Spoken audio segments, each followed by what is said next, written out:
skan otrais zvans. Es esmu Juris Garjāns. Es esmu Reinis Pažņakas. Un Viesturs Silenieks. Sveicināts, Viestur. Reini, es saprotu, tu esi atgriezies no robežām atpakaļ uz īsu brīdi, ceļā atkal uz nākamajām robežām studijā, bet varbūt pastāsti, kāpēc mēs šodien esam sapulcējušies un kāds ir iemesls tieši ar Viesturu šodien runāt. Nu, kā jau droši vien daudz nojauš, mēs šeit runājam par to, es nezinu, kā lai labāk pasaka, kas būs, ja būs, un ko mēs darīsim, jo mēs nebeigsim. Mēs to Voldemortu vārdā saucam, jā. Nu, vārds neļauj teikt tik stundu. bet respektīvi, nu, skaidrs, ka, ja notiek liels ziepes un kāds iebrukums mūsu valstī, tad nu, mēs nebeigsim un daudz nebeigs, bet tomēr tam ir, protams, jāgatavojās un skaidrs, ka tad, kad iebrukums notiek, pirmās dienas ir panika un tur ģimeņu varbūt nolikšana pie vietas un dažādas rīcības, bet kaut kādā brīdī sākās atkal, dzīve. Nu, droši vien pirmajā reizē pēc nedēļas, otrajā un trešajā reizē pēc 2-3 dienām atpakaļ viss. Jā, tieši tā. Un Ukraiņiem 4. gads, viņiem pēc 2 stundām viss atpakaļ sliedēs. Tieši tā. Un es tā saprotu, ka Viesturs kaut ko par to zina, kā sadzīvot ar karu, jo strādāt kādam būs jāstrādā, uzņēmumi mums būs vajadzīgi, tā skaitā varbūt pārslēgties aizsardzības vajadzībām. Bet, protams, ka tam visam ir jāpielāgojās un jāmāk ar kāru sadzīvot ikdienā. Nu, tā viņš ir. Un man liekas, ka šis ir ļoti laba lieta, ko jūs darat, stāstot, skaidrojot, saucot tiešā vārdā to, ko gribās pateikt, nevis kaut kāds incidents varētu būt x stunda vai kaut kāds sūdi ventilatorā. Avārija, likste, ķibele, konflikts un šitie visi vārdi. Krīze. Ja? Tad pa ko mēs tagad runājam? Citiem ir krīze reizi mēnesī un tam līdzīgi. Ja? Ja tas plānots ir iebrukums, militārs karš, tad tā viņš arī jāapzīmē, jo tad ir viens algoritms. Ja krīze ir tas, ka plūd Jēkabpilī, tad, teiksim, kādam Mārcim kā Liepainiekam, viņam pilnīgi nekas dzīvē nemainās. Jā, attiecīgi, tāpēc, man liekas, ir ļoti svarīgi minēt tieši vārdos, saprast, pa ko mēs runājam, jo mana pieredze rāda tā, ka mēs daudzus gadus, pāris desmitus un pat vairāk, esam pārāk mīksti bijuši saukt lietas īstajos vārdos, zaļos cilvēciņus vienkārši turpina vēl joprojām saukt par zaļiem cilvēciem, nevis pasaka, ka tie ir Krievu okupanti. Ja? Un ko mēs nodarām kaitējumu, cilvēks netiek pietiekami izglītots. Mēs sabiedrību neizglītojam, jo mēs viņus mānam, sakot puspatiesībās vai stāstat kaut ko citu, bet domājot kaut ko citu. Gan jau, ka viņi sapratīs un nevajag baidīt. Tādā veidā nebaidot cilvēks, viņš nedomā, viņš nekustās un neko nedara. Mana pieredze rāda to, ka ļoti daudz cilvēku saka, tu man šito nestāsti, es negribu dzirdēt. Analoģijās es velku to, ka neejam skolā. Nevajag iet skolā, ja matemātikā beigās būs eksāmens un nedod Dievs, tu izkritīsi. Nevajag, nemācies, pat vispār nesāc matemātiku mācīties, jo tur var izkrist beigās, varbūt liela mēsla. Ja? Un šis ir kaut kas līdzīgs. Un tie cilvēki, kas saka, tu man nestāsti, es negribu dzirdēt, es viņus tiešā veidā sauc par stulbeņiem. Viņi negrib mācīties, viņi negrib veidot savu dzīvi drošu, stabilu, pārskatāmu. Tas nozīmē, ka viņi apdraud savus ģimenes, apdraud savus kolēģus, apdraud savu valsti. Bet es gribu tā iestarpināt, man šķiet, ka vēl pat lielāka daļa ir cilvēki, kas visu tā kā saprot un grib gatavoties, grib zināt, bet viņiem visu laiku saka, ka beidziet panikot, paliekat savās vietās, mēs visu izdarīsim. Faktiski tiem arī droši vien mēs vairāk adresējam šo. Jā, teiksim, arī. Jo, ja tu negribi, labi, negribi, pats pēc tam būs vainīgs, bet man liekas, ka es saku, tā problēma sabiedrībā ir, ka cilvēki saprot, apzinās, bet viņiem visu laiku mēģina iestāstīt, ka jūs nepareizi apzināties, nestresojiet. Un tas kā reiz rāda, dubult stresu, ja, ka tev liekas, ka valdība vai vāra, ka viņi kā reiz vai melo vai nesaprot, ja, kas ir vēl sliktāk varbūt. Tā ir, jo bailes pamatā ir informācijas trūkums. Neziņa ir bailes. Tu nezini, kur tev, piemēram, šobrīd bērni atrodas. Ja tu tagad uzzinās, viņš sēž skolas vēl, viss kārtībā. bailes pārgāja pussekundē. Ja? Tu nezini, vai es varēšu aizbraukt ar mašīnu, man pietiks degviela. Un kāpēc? Tāpēc, ka rādītājs nestrādā, piemēram. Ja? Nu, paskaties, ka bāki ir pilni, iebāz koki ir līdz lupai, viss kārtībā. Nezinu, uzreiz bailes pāriet. Nevar iebāzt koku mūsdienās. Es nevaru. Es par šo stāstu, ja, kad tas ir informācijas trūkums. Tu nezini, vai tu vari aizliekt 5 metrus pāri no mājas jumta uz mājas jumta. Nu, paprasti sportistam viņš saka, kas tur, es 6 ikdienā lecu, ja? Kāpēc? Tāpēc tu nekad neesi nomērījis to, ja? Un tā ir neziņa, informācijas trūkums ir bailes. Un lai mēs šīs bailes kliedētu, vienkārši ir jāinformē cilvēkus, jāskaidro, jāizglīto, viņi kļūst zinošāki, paši spējas pieņemt lēmumus, rīkoties, un mazāk problēmas paliek valstī. Brīnišķīgi izstāstīja, kāpēc mēs šo visu darām, bet tad ķeramies pie tās daļas, kāpēc tu šeit esi. Tad es saprotu, ka tu šajā visā situācijā mēģini no malas, tādā tā kā biedrības un aktīvista statusā kaut kā risināt problēmu ar šo te gatavību. Ja, varbūt pastāst pats saviem vārdiem. Jā, nu tās lietas sākās tā, kad saistībā vairāk ar droniem tas bija sākums.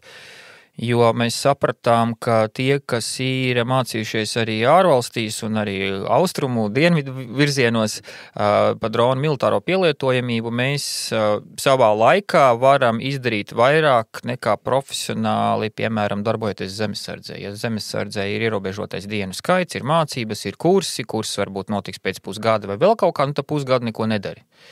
Bet, ja tu vari darīt, nu tad dari.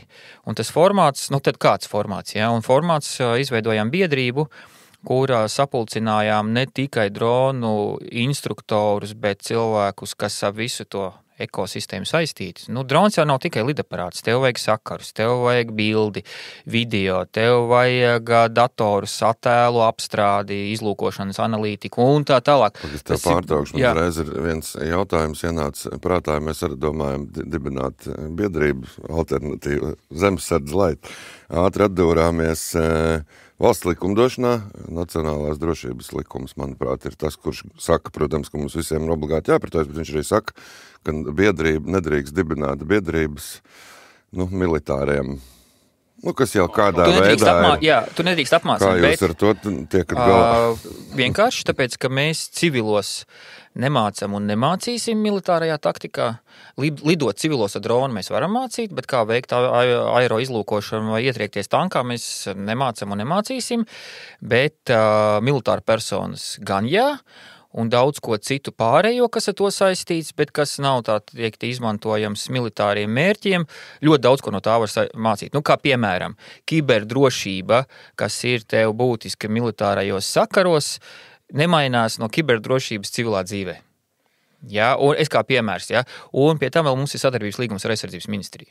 Un tas ir tas, tā teikt, jā, atbildes tā jautājumu formāts, kā tu to darīt. Jūs esat legāli tomēr. Mēs esam legāli, jā.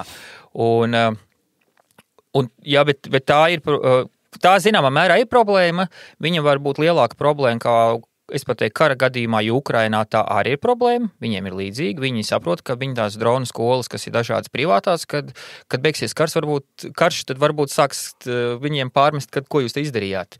Un tā arī varētu būt, un sāks viņiem pārmest tajā brīdī, ja viņiem nebūs darba uzdevums, ja līgums pēkšņi bijis ar aizsardzības ministriju vai kaut ko citu, vai kas ir jāapzinās, ka tad, kad karš beigsies, profesionāli killeri, kurš var jebkurā brīdī pussekundes laikā ielidot lidmašīnai civilai turbīnā un sataisīt daudz citus mēslus, ja viņi aiziet šķirmes, viņš šo sāks izmantot. Un Ukraiņi to apzinās šobrīd, ja? Un tāpēc ir jābūt ļoti labai uzskaitei reģistriem, pārbaudīt cilvēkus, un Ukrainā nav tā, ka tagad katram māca ar kamikādzi dronu lidot, ne? Viņus dienas pārbauda, ja? Tā kā tā ir, nu tā nav izklaide, tā ir nopietna bīstama lieta, un to mēs arī apzināmies.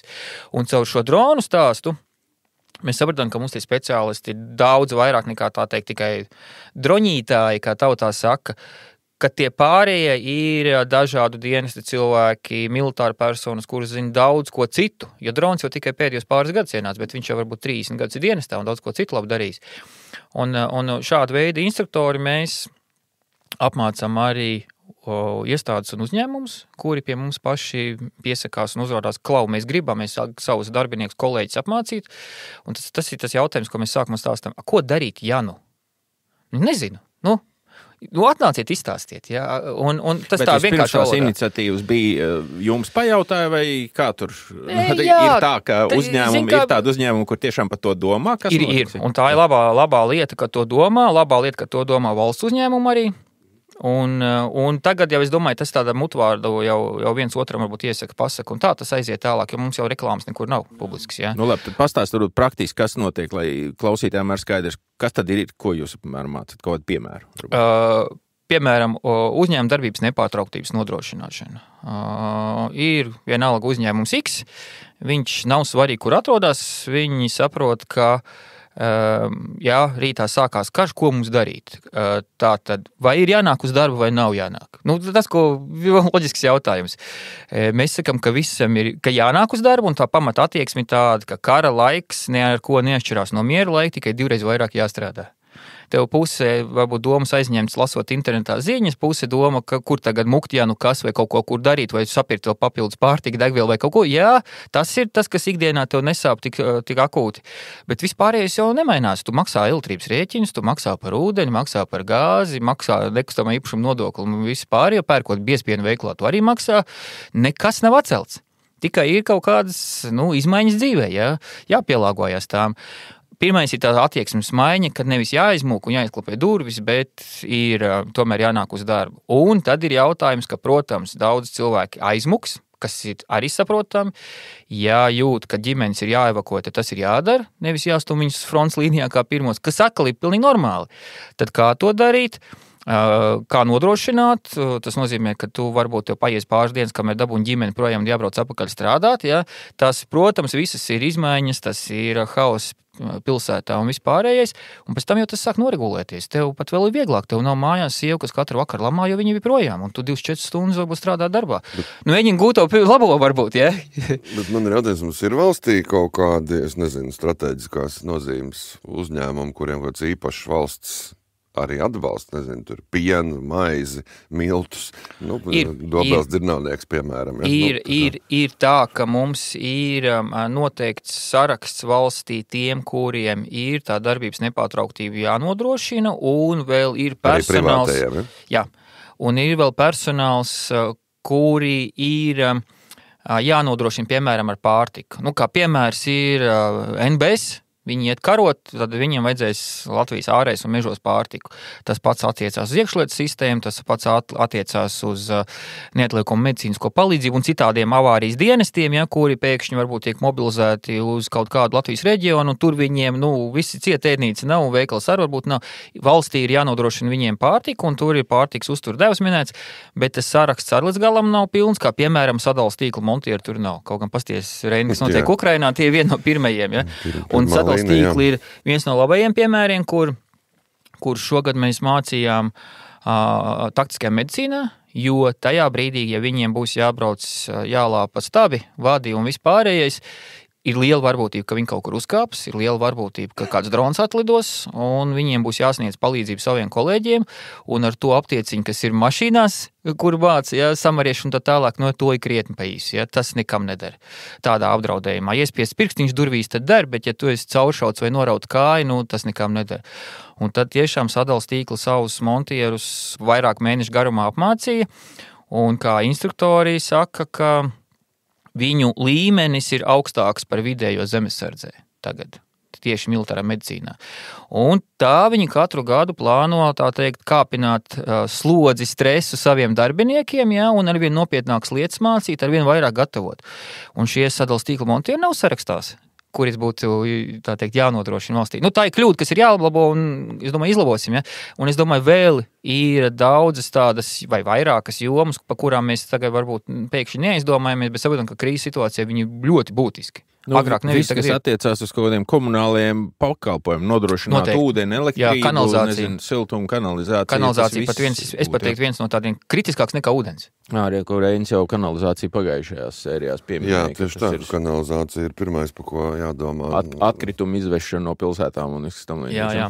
Ukrainā bija piemērs, kur pēc 14. gada atkritumu vedējs bija tie, kas pašvaldībām pieder, piekrāva pilns ar ķieģeļiem, nobloķēja ceļus. Pazaudēja atkritumu vedējus. Ar ko tagad vest prom? Neko, gāž uz ielas. Ne, Ukraina tur tiem komunālajiem dienestiem ir īpaši stāsts sevišķi Harkivi, viņiem tas ir ārkārtīgi principiāli. Ja pa nakti atlido raķeti, vakarā ir jābūt ielai, jāspīd, jālaistās. Es tikai nevar redzēt, ka viņi tur ir. Vienkārši, tā mājas sagraut ir, bet visi grūvēši ir novākt, nošķūrēt, aizvest. Viņiem tas ir, tā kā principiāli, lai cilvēki, kā lai saka, pirmkārt sajūta, ka pilsēta, ka viss zem kontrolas, ka viss dara, otrkārt, arī psiholoģiski tev droši vien vieglāk, ka nav pa graustiem jāstaigā pa pilsētu. Tas pats ir ceļu būve kaut vai, un kā Ukrainā ir sabumbots ceļš, brauc kolona, autotransporta kolona, pirmais gāž šķembas, otrs grēderis pielīdziņa, tad nāk no muguras ceļu rullis un jau nāk asfaltu vedējs. Un milzīga kolona. Un vakar sabumbots ceļš, šodien jau viss ir kārtībā. Ja? Un tas jau ir vajadzīgs ne tikai skaistumam un pārliecībai, ka mēs kontrolējam situāciju. Tā ir reāli militārā mobilitāte. Vai no ātrām palīdzībām jānesās un tagad iebrauc tev metru dziļā bedrē vai vienalga. Tas jau ir nākamais līķis. Ja? Pat tiem montēriem augstsprieguma sadals tīkli, tas nav augstsprieguma, tie ir parastie vadi, tā teikt. Jā. Kā tavuprāt viņi paši tie montieri šito visu uztver un jūtās, vai te ir kaut kāds komentārs? Zini, ir tā, ka sākums, jo ar sadals tīkliem jau sanāk jau pāris gadus darboties, tās pirmās emocijas bija tādas, tā kā mēs vilkām varbūt neteiksim uz spēli, jo viņiem notiek katru gadu profesionālās mācības. Katru gadu. Ja analoģijas mēs esam noteikti daudz redzējuši video, kur, piemēram, ugunsdzēsēji skrien, izritin šļūteni, pa kāpnēm uzkāp improvizētā mājas logā. Stafeti tāda. Sadals tīklam tāds notiek jau daudzus gadus, bet kur viņi dara savas profesionālās lietas. Bet ko viņi dara? Viņi īstenībā dara to, ko dara ikdienā. Un cik var? Tad teikt, tu katru dienu runā tagad pa mikrofonu, ja? Un tas saka, reiz gadā parunājam pa mikrofonu, ja? Un es to cilvēku saprotu. Un viņi jau paši arī vadībā sapratus, kad viņi, sāk stagnēt, ja? Nav vairs tā zupa garšīga, viņi paliek jau augsta. Un vajag iedot dzīvību, un tad bija tas stāsts, un iedodam viņiem citu vēl slāni, jeb kā angliski saka overlay, ja? Kad ar to pašu uzliekam kaut ko klāt, kad viņi to pašu dara militāra apdraudējumā. Un kur nāk viņam iekšā uzdevumi. Piemēram, es tāds vienkārši pat lietu varu pateikt, ka, tā kā mēs taisam viņiem beigās scenāriju, kur liekam visu kopā, ka tev vienkārši iedod militārās koordinātas sabiedrotie un pasaka, tev jāizbrauc uz to vietu un jāsalabo vadi. Kas ir MGRS? Tev kā civilajiem, ja? Bet tā var gadīties, ja? Un tad kā tikt ar to galā, ja? Un šādas te lietas liekot iekšā, viņi saprot, tev ir baigi interesanti. Un tad to interesi mēs cēlām, un tagad ar lielu azartu viņi jau gaida nākamos pasākumus, un tie, kas, piemēram, šogad nebija uz medicīnas apmācībām, ir saņēmuši, tā teikt, stāstus no kolēģiem, kuri saka, ka šis bija baigi vērtīgi, un tā ir reāla lieta. Tev var notikt arī civilā dzīvē nozāģēt roku vai kāju, un tu saproti, kā rīkoties. Tas nav stāsts tikai par karu. Labi, man ir tad vēl viens provokatīvs visā jautājums, jo skaidrs, ka mums nav 200 vai 500 tūkstoši armija, un pieņemsim, tad notiek iebrukums un mobilizē visus, ja? Ir droši vien līdzīgi kā Ukrainā, teiksim, profesijas saraksts, kuras nemobilizēs. Mums tāpat ir. Latvijā tāpat ir. Es pieļauju, ka sadales tīkli ir starp viņiem. Jā, bet tur ir tāda garāka ķēde, jo, kā kritiskās infrastruktūras objekts, sadales tīkls un daudzi citi, viņiem ir pašiem iekšēji jāizstrādā, kurš ir mobilizējamais, kurš nē, jo vai apkopēji jānāk uz darbu, paši var saslaucīt, ja? Vai tāda veida cilvēkiem, kurš nav būtiski nepieciešams, lai nodrošinātu darbības nepārtrauktību. Daudz, kur ir svarīgāks dispečers nekā viens montieris, piemēram, ja? Un to uzņēmums iekšēji saliek, kas ir, kuram jānāk uz darbu, kuram ne, ir jāpamato, un tad, tā teikt, sūt uz augšu iesniedz, un tas tiek apkopots, un tad šie saraksti tiek nostiprināti ar vārdiem, uzvārdiem, personas kodiem, kuri tad nav jāmobilizē. Kā tev personīgi liekas, kā zemesargam, tā skaitājums abiem? Īstenībā mēs bez mobilizācijas jau neiztiksim, vai ne? Noteikti ne. Trakses. Noteikti nē. Vai dieviņi bez mobilizācijas? Kā tad mēs tad vispār? Nē. Bet te ir, kur vēl strādāt, jo es domāju, ka arī civilā jomā, ko mēs kā valsts neesam izgājuši cauri, šie valsts, un mēs, protams, saprotam, visiem dienestiem jāsaka, tur neviens neuzdod jautājums, bet mums ir daudzas mazas lietiņas uzņēmumu iestādītas, pa kuriem mēs neizdomājamies, ka viņi ļoti būtiski, piemēram, sakara jomā, ja? Vai kas ražo kaut kādu elektroniku, vai tam līdzīgi, ja? Apiš, kā viņi vajadzīgi? Bet viņi ir vajadzīgi. Nenormāli būtiski. Pārtiks ražotāji. Tas, kas ir vēl, ko, protams, mēs arī stāstam, ir uzņēmumi un darbības, kurus tu vari pārcelt.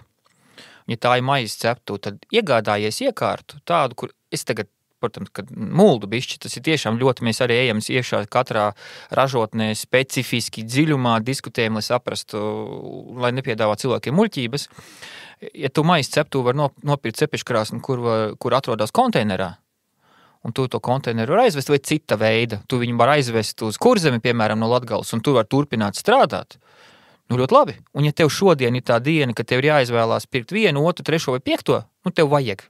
Nu tad padomā, ka pēc šādu, kur tu var pārcelt, un principā tās uzņēmums turpinās strādāt. Vienalga, bet šitas piemērs, es saprotu, tagad viņi izdomāja, bet vai kaut jau tu zini kādu reālu piemēru, kur mazie uzņēmumi tādā veidā jau domā? Jā, ir daži. Viņi jau padomājuši, kas kūrēs mukšu, man, piemēram, tur brālēnam laukos jau ir daudz zeme, daudz vieta, večs šķūns, kurā var iekārtot, bijām paskatīties, ja? Nu, tad ļoti labi cilvēki domā. Ir arī pietiekams strāvas jaudas un tiešām reāli domā. Bet ir tādi, tu Rīgas Hesu nepārcelsi. Ja, un tu nepārcelsi kanalizāciju un attīrīšanas iekārtas un tam līdzīgi. Un te izstāsts, kā nodrošināt, lai pēc iespējas ilgāk tas viss darbotos. Un tā ir atkal milzīgs pārmetums ir pašvaldībām civilās aizsardzības plānos, šausmas. Tādā ziņā, ka formāli ļoti. Piemēram, es minēšu kaut vai vienu piemēru, jūs katrs varat tagad atvērt internetu, pameklēt Daugavpils civilās aizsardzības plānu un izlasīt uz 3. lapu, kas ir tsunami, kādi ir tsunami, vispār kā viņš izceļās, kādi draudi, un beigās maz rindiņi, kad, varbūtība, ka Daugavpilī tsunami ir ļoti maz, ja? Bet ir milzīgs apraksts. Ārā no visiem plāniem šitos tev vajag standarta operāciju plānu, kas, kam, ko, kādā veidā ir jāizdara. Un te, ja mēs runājam par attīrīšanas iekārtām, kā viņu nosargāt? Principā tas būtu zemesardze NBS inženieru piedāvājums, apsaka objektu, viņi saprot, klau, te vajag tādu un tādu metāla režģi pret droniem, te vajag tādas ierakums, tranšejas un vēl visu ko pārējo, tādu šķēršļus, vēl kaut ko. Tas nozīmē, ka vajag tik un tik daudz maisus. Kuri te maisi? Kur viņi stāv? Tad nākamais, vajag smiltis, cik daudz? Kur viņas ņemt? Labi, sasalusi ziema, zeme, kā viņas rakt? Lāpstām, traktoriem? Labi, cik vajag cilvēks, lai lāpstām izdarīt? Tam tik detalizēti ir jābūt. Un tad tevi, Juri, aizsūta aizsargāt attīrīšanas iekārtas, tu paņem vienkārši mapīti, kurā viss ir iekšā, tur ir schēma, vienkārši uzzīmēts, kur tev vajag to, un tu bez milzīgām zināšanām vienkārši sāc pildīt plānu, kas stāv tajā objektā. Kā viņš ir jāizsargā. Un tu to izdarīsi. Jā, tu tagad izstāstīji drusku sāņus, tātad pašvaldības civila aizsardzību plānu. Es domāju, ka mēs jau pieminējām, un mēs noteikti vēl par to runāsim, un tā tiešām ir reāla problēma. Bet viņš iet kopā ļoti ar tiem uzņēmumu plāniem. Jā, bet varbūt atpakaļ, tātad tas piemērs, ko tu izstāstīji, labais piemērs bija pa sadales tīkliem, vai Latvenergo labs piemērs. Latvenergo ir ļoti labs piemērs, un vēl ir daudzi civilie uzņēmumi, tādi kā Latvijas Finiers, un ir, kas domā, jā. Mobīlie, es ceru, ka arī domā. Jā. Kā ir vispār ar tiem mobīlajiem? Viņiem jau pašiem ir it kā kaut kādas sistēmas iekšā, viņiem nav jāprasa jūsu palīdzība. Jūs kā biedrības vai speciālisti no malas. Zin kā kuri, jo ir varbūt kaut kādi daži specifiski jautājumi, kur prasa palīdzību. Nevis tā kā apmācība kopumā, bet konsultācija kādā jautājumā. Ja? Tā kā ir dažādi. Un redzi, katram ir savas tādas nianses, nav viena recepte. Nav tagad visiem jādara tā, nē, tur ir jāsaprot tā specifiskā darbība, kā uzņēmums to dara un var, kaut vai tas viens stāsts, ja patiešām ir jāevakuē viss uzņēmums no šīs vietas, kur mēs tagad esam, tad uz kurieni. Bet tas jau tam plānam jābūt šodien gatavam. Tev atkal stāsts par to bailēm. Tev bailes nav, tu zini, kur tu brauksi. Es atceros no Ukrainas stāstu sākumā, kamēr Krievija netēmēja mērķtiecīgi pa tām elektro jaudām, teiksim tā. Tad paši Ukraiņi teica, ka viņam tas mobilizācijas līmenis bija tāds, ka elektrības pārāvumi bija stipri mazāk nekā miera laikos. Tāpēc, ka viss ir maksimālā mobilizācijā. Kaut vai tas viens piemērs arī, ko stāstam, ja, ka visi gadžeti, elektroiekārtas, kas mums šobrīd ir, ja, viņas kaut ko staro. Tā kā jau cilvēki tā kā to zina. Un tad mēs vienkārši paņemam, izanalizējam spektru, kas ir telpā, pasakam, kāds, kuram ir vietpulkstenis un visu pārējo, un principā es pēc tam tavā 9. mājā iztaigāju pa kāpņu telpu un patieši, kurā dzīvoklī tu dzīvo, jo tavs pulkstenis ir tagad iezīmējies. Ja? Kā viens piemērs. Un tas ir reāls lietas, kas notiek Ukrainā. Un mūsu kritiskās infrastruktūras uzņēmumu vadība zem lupas jau ir sen. Visi tie nelieši, kas šeit dzīvo, naudošie un aktīvie, jau sen strādā. Un tas, ka tu vienkārši ej uz veikalu iepērcies un dzīve skaista, nenozīmē, ka tev jau sen nestaigā no muguras un tam līdzīgi. Ja? Un tas notiek. Un tas arī notika daudz gadus iepriekš arī Ukrainā. Laupīti cilvēki, mēri un tā tālāk, ja? Un pēc tam, pēc pusgada varbūt viņas maisos atrod kaut kur. Ja? Vai pa šīm tēmām tātad arī kaut kāda fiziskā drošība jūs arī konsultējat? Jā. Man šeit to aizmirst pateikt, kā to biedrību sauc, ja tas nav baigs lepeni, ne? Nav. Biedrība jau publiski, ja? Drone Force Europe. Tā kā drona spēks Eiropa. Tas drusku mulsinoši, it kā tas no droniem, bet ja tu to izstāstīji, ka sākāt ar droniem un jā, un tas aizgājot, jums ir... Jā, tas drona lietas jau paralēli notiek, un es domāju, par to mēs varam arī kādreiz pat citreiz parunāt atsevišķi. Mēs parunāsim, bet vai jūs tādi esat, tavuprāt, vienīgi, ja tā ir kaut kāda, es saprotu, jūsu iniciatīva, sanāca tā, ka jūs sapratāt, ka jūs... Tas sanāca, mums sāk prasa augt, tā teikt. Bet tas ir viss? Ir visādi. Es domāju, mēs zinām pāris pašvaldības, kuras arī tieši ar Ukraiņiem daudz sadarbojās un mācās no viņiem patiešo. Tā kā ir dažādi. Ir pašvaldības, kuras ir kaujas gatavībā. Tā kā tas, ir cilvēki pašvaldībās, kas ir atvaļinājušies militāristi, kas tagad pašvaldības aptuši, ka kaut vai atkal apakaļ pie cilvēks aizsardzības plāniem, ka viņiem nedara vairāk Jāņunkuls, kas jau 20 gadus pēc kārtas update to veco plānu un raksta, ka nekas jauns pasaulē nav, vai bijušais VUK darbinieks, kas no militārās jomas neko apdraudējumu nesaprot, bet turpina rakstīt plānus, ka tad, kad aizsardzības ministri uzlika cilvēks aizsardzības plāniem taisīt militāro pielikumu, viņi saprata, ka iz neko nesaprotam. Un tad viņi sāka ņemt talkā atbalstā kaut kādus militāristus, un tie ir tagad jau, teiksim, tā paudze, ne pēc vecuma, bet pēc domāšanas veida, kas jau sāk arī iekšēji pašvaldībā skaidrot un mācīt. Tā kā nav, es neteiktu, ka mēs esam vienīgie, bet varbūt šādā veidā, kā mēs ejam pie uzņēmumiem, runājam, viņi nāk pie mums, es daudzus nezinu. Pašsaprotam, ka ja mūs klausās kāds uzņēmumu vadītājs, ka viņam varētu būt šis interesants. Tas tā kā saprotams. Varbūt arī ir saprotams, ka ja tu klausītāji esi liela uzņēmuma darbinieks, tu vari sākt uzdot jautājumus, vai mans uzņēmums vispār ir gatavs, un tu pajautā kādam priekšniekam, mums ir plānotā. Bet trešais, mūsu klausītājs varētu būt speciālists, kuram šķiet, ka viņš varētu būt noderīgs. Viņš to savu biedrību nav uztaisījis. Droši. Vai viņam pie jums iet vai taisīt savu biedrību? Kā grib. Tur, kā es jau pateicu, nāc pie mums, bet viņš negrib nākt. Ja? Tur nepiespiedīs. Ja? Bet tādi cilvēki taču ir droši vien. Nav jau tā, ka jūs tur esat 7 vienīgi. Protams, Latvijai daudz zinoši. Kur ir 2 latvieši, tur 3 jā, biedrības. Protams, jo ir mums ir biedri tādi, kas ir ļoti zinoši, ļoti šaurā specifiskā jomā. Un viņš ir viens no labākajiem, ja? Un viņš nestāst neko pārējo, viņš saka, es to pārējo īsti nesaprotu, bet šito es ļoti labi saprotu. Ļoti labi. Šajā tēmā viņš ir izglītot. Es kā piemērs pieminēšu atkal kiberdrošība, ja? Augsta līmeņa speciālisti, viņš nerunā par uzņēmumu darbības nepārtrauktību un tā tālāk savas kompetences ietvaros, jā, viņš ļoti labi visu izstāstīt, ja? Bet ne par to, cik vajag smilšmaisis, ja? Un ļoti labi. Tāds ir vajadzīgs. Tātad. Te mēs esam pie viena no sava šī te raidījuma mērķiem un uzdevumiem mēģināt aktivizēt cilvēkos vēlmi kaut kā piedalīties, un vai nu jūs piedalāties kā apmācāmais un pats gatavojat sevi, vai arī varbūt jūs esat tāds, kurš uzskata, ka var gatavot citus. Es ieteiktu, vai mēs droši vien ieteiktu, visi kopā ieteiktu nesēdēt, meklēt iespējas, kā to darīt, jo šobrīd ir īstais, varbūt pēdējais brīdis, kad vispār kaut ko sākt, lai pagūtu sagatavoties. Pēdējais nekad nav.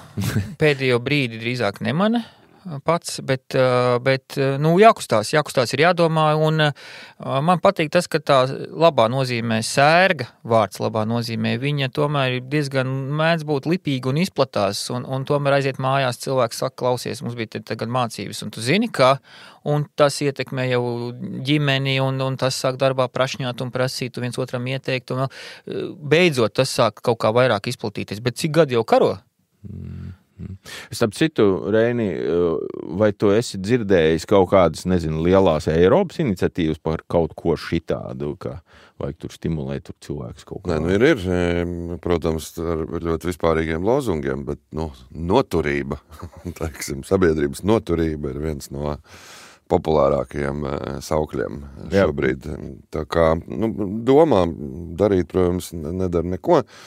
Tāpēc, ka vienam īsti nav skaidrs, tā kā vispār, kas tas ir. Jā, un tā kā līdz ar to baigi kaunēties nevajag, ka, te ir tā, visi mēs esam iesācēji, ne? Vai jūs arī?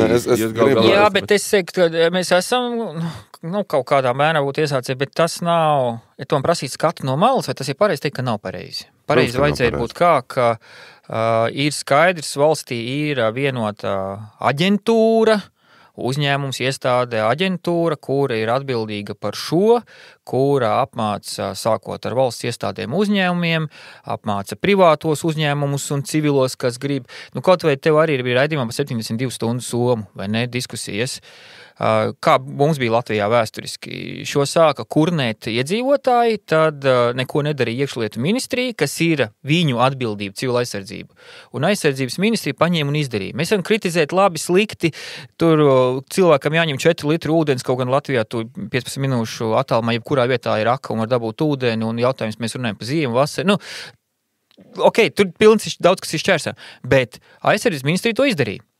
Bet vajadzēja darīt iekšlietām, ja? Šajā gadījumā tad rāda pirkstu uz mani, es uz tevi, vai ne? Es par šo kā reiz man ir ko teikt.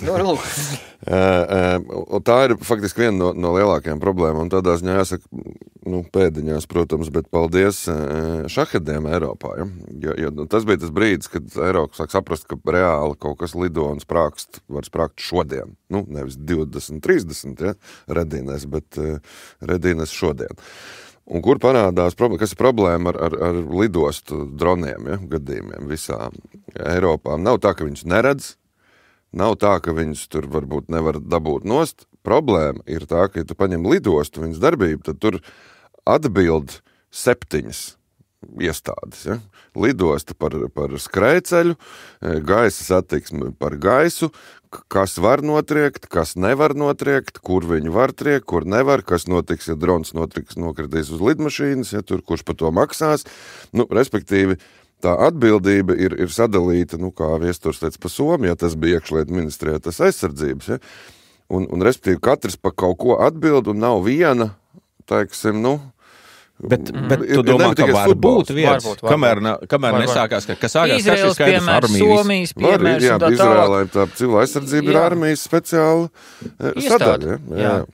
NEMA saucās viņam tāds iestādes, kur atbild gan par valsts rezervēm, gan par sabiedrības informēšanu, gan par krīzēm. NEMA bija tā, kas tagad evakuēja cilvēkus tur gazas stūmā esošos, kaut gan tas bija uzdots iekšlietu ministrijai, sapratu, ka netika galā pat Izraela, kurai tāds kaujas spējas un uzdeva aģentūrai, ja.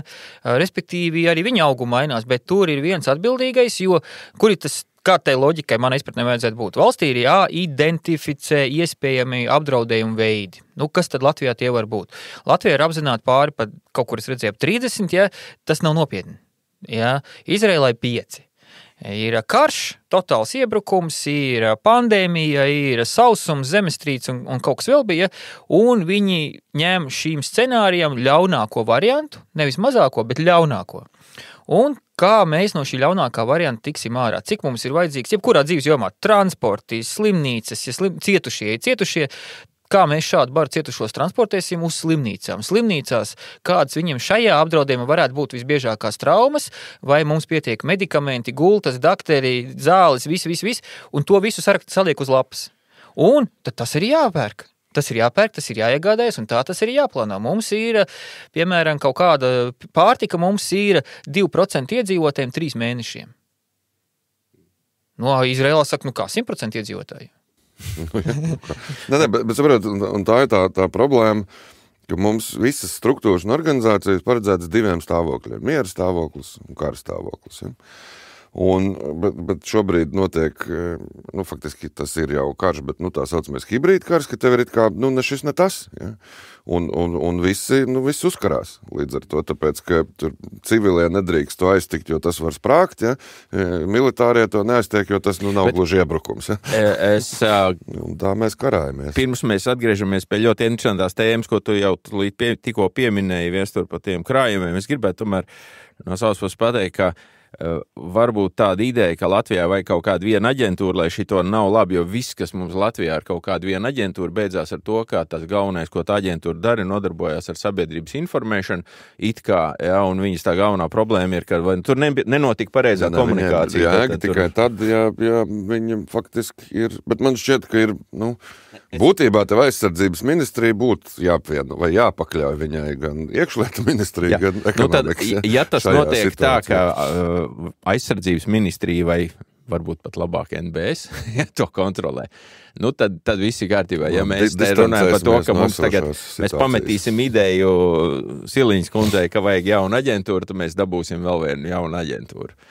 Redz, mums jau tagad notiek otrs stāsts. Mums ir jāmazina valsts amatpersonu skaits. Tas arī notiek, bet tā skaitā arī NBS karavīri ir valsts amatpersonas. Un šobrīd... Viņi tā kā ir iekļauti arī samazināšanā. Jā, un šobrīd nauda ir vairāk, kas ir ļoti labi.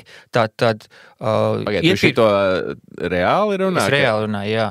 Un finansējums ir vairāk, jādara vairāk, tā nauda, tā teikt, ir jāapgūst, bet labā nozīmē. Jāpērk, jābruņojas, viss ir labi, ja? Bet tāpat laikā cilvēku skaits jāsamazina.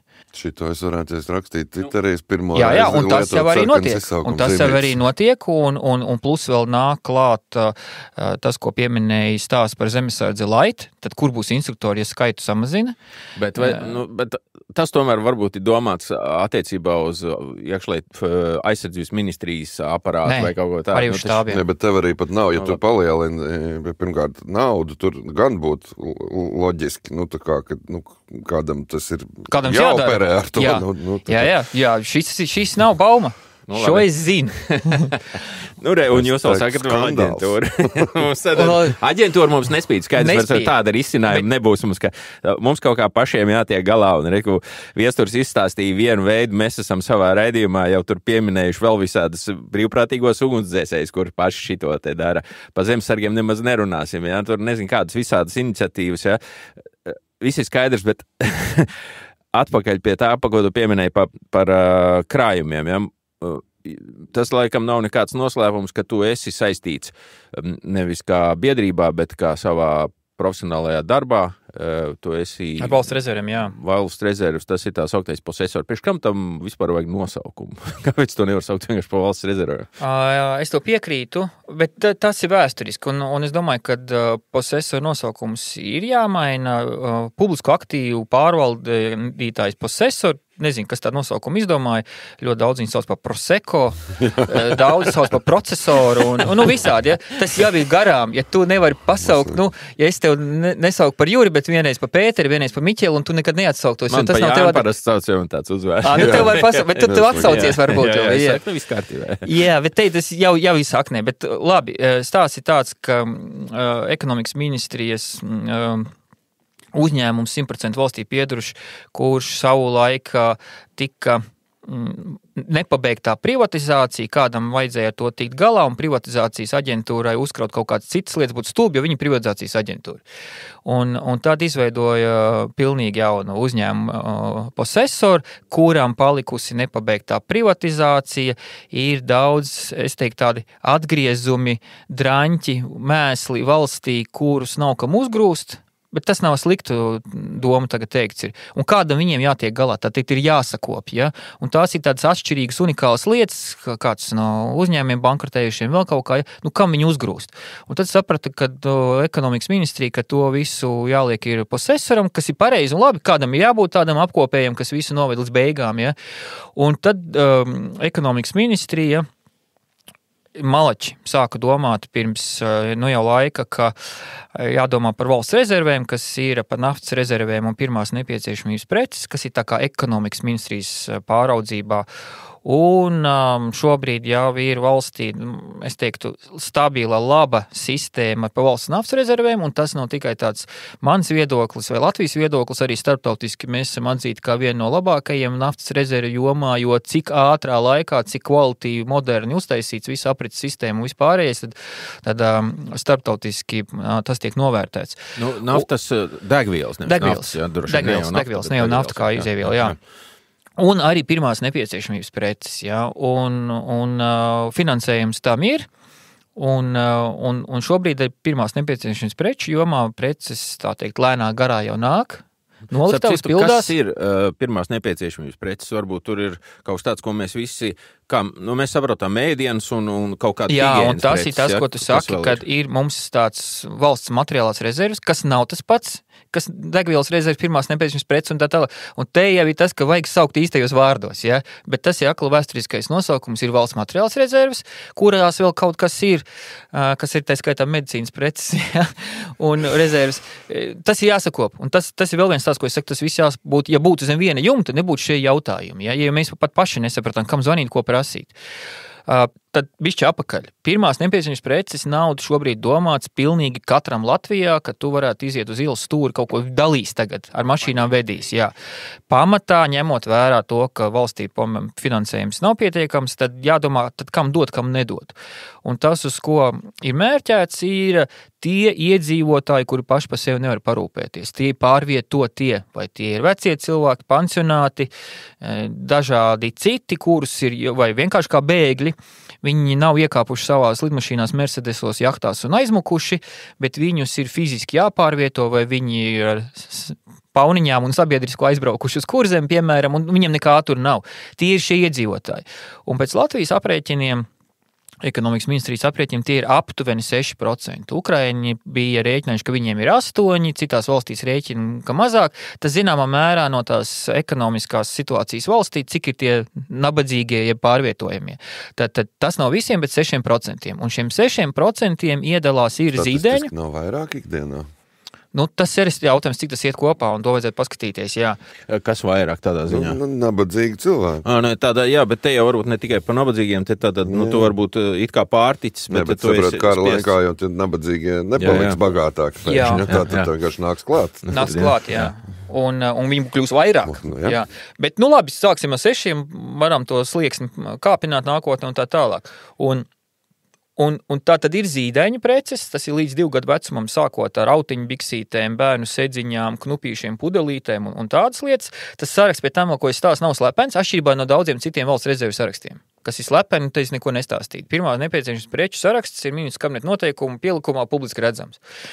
Un tāda ir preces, kas ir tādas koplietošanas, pieņemsim radioaparāti, kas ir izmitināšanas vietās, nevis, ko tu paņemsi nesīs uz mājām. Tev pirmkārt nedabūs, bet viņi tev tiks nodrošinās tās izmitināšanas vietas.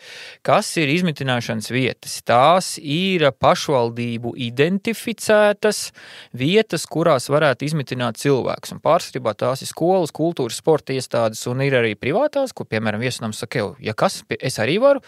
Tās visas ir apkopotas, ir sarakstā, tad vietu skaits ir zināms. Un radioaparātu izmitināšanas vietām. Tad ir lukturīši, baterijas, ir guļamaisi šiem visiem 6%, un tad ir atšķirīgais, ir sieviešu higienas preces, kas vēl ir atšķirīgs, jā, un ir autiņu biksītes pieaugušajiem. Un tas, ko posesors dara, ka mēs saprotam to, ka pieņemsim autiņu biksītēm, glabāšanas termiņš ir 3 gadi. Tie 6% ir apmēram 110 000 Latvijas iedzīvotāju, un preču nodrošinājums ir 1 mēnesim. Ja pudelīte, ja tu neesi uzkāpis virsū, tad mēnesi mierīgi arī kalpos, ja? Bet autiņš nekalpo mēnesi. Un tad ir jautājums, kā mēs, kā valsts, varam efektīvāk šīs rezerves apsaimniekot, lai mums nebūtu milzīgi ikgadējie izdevumi, un šos preces, kad tojas derīguma termiņš uz beigām, mēs varam atkal ielaist apritē, nevis vienkārši vest uz izgāstu. Ja?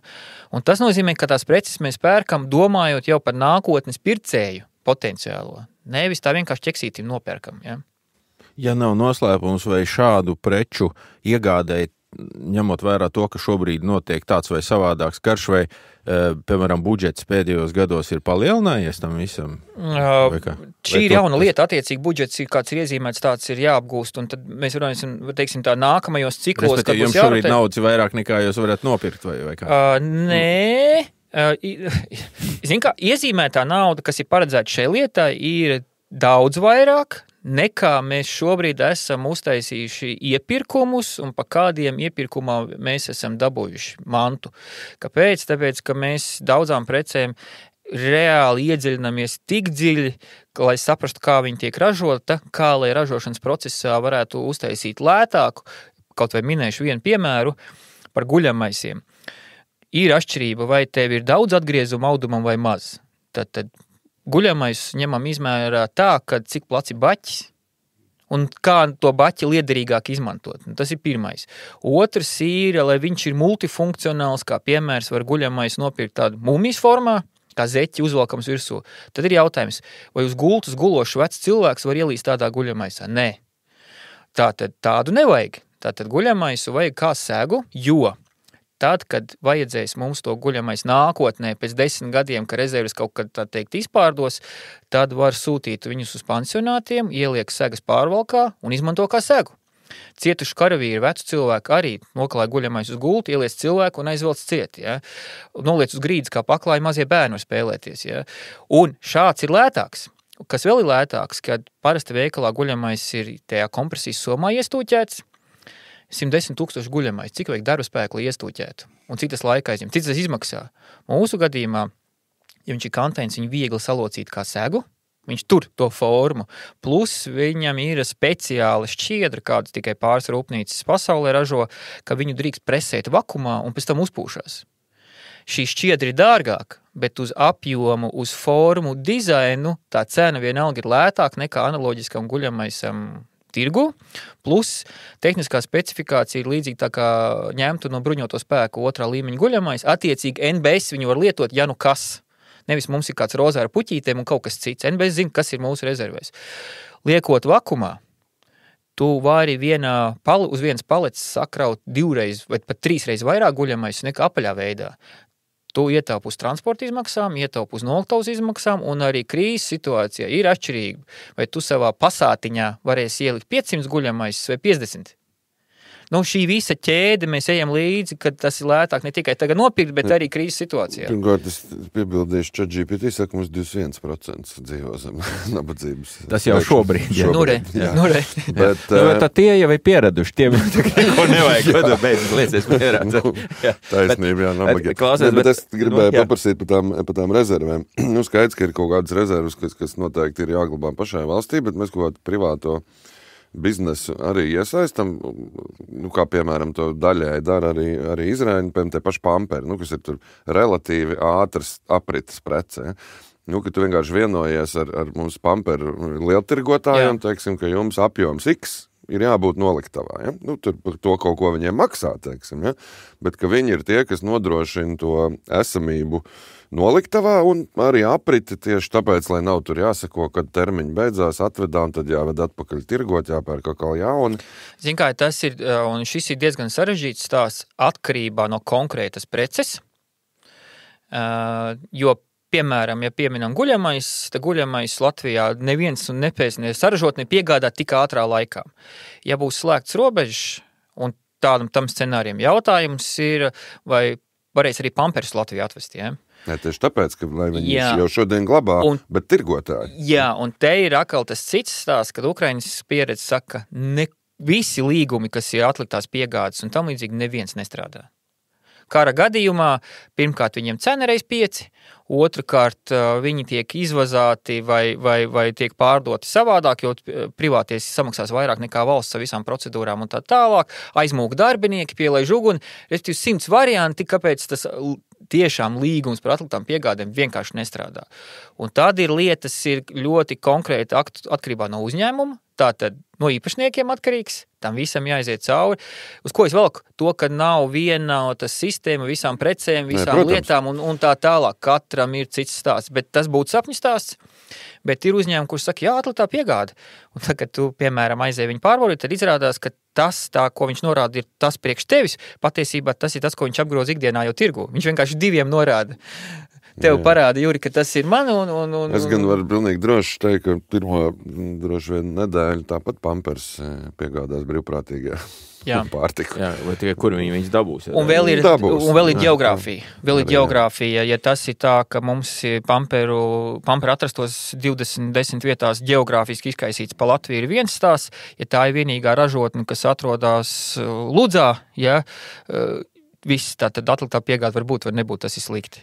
Nu, var sakot, tas, kas man ir prātā tevi klausoties, tas neizklausās tik slikti. Katrā ziņā tas izklausās pēc tā, ka šajā gadījumā valsts vai aģentūra posesori kaut ko dara, izklausās, ka, ja ir tā, kā tu stāst, tad ir tīri labi, vismaz virziens pareizais. Virziens ir labs, bet tur ļoti daudz lejams ceļš, bet skatās cerīgi, Bet tas nekādā veidā neatceļ to, kas ir mūsu raidījuma patos, ka galā, tu vari cerēt uz kaut kādiem tiem pamperiem un tikšanu tajos 6%, bet, labāk jau, ka tev pašam ir, kaut kādā ziņā. Tas tomēr jāaicina visiem cilvēkiem, lai kā tas nebūtu, tas būtu kļūdaini paziņot, ka valsts tagad ir viss sagādājis, mums viss ir, un cilvēkiem rodās tāda sajūta, ka tas būs kaut kā pats no sevis. Viņam vienkārši ir jāiziet kaut kāds scenārijs kur tā vieta būs, kur es to dabūšu, kā es to iztēlojos. Un viņam neviens nevar atbildēt.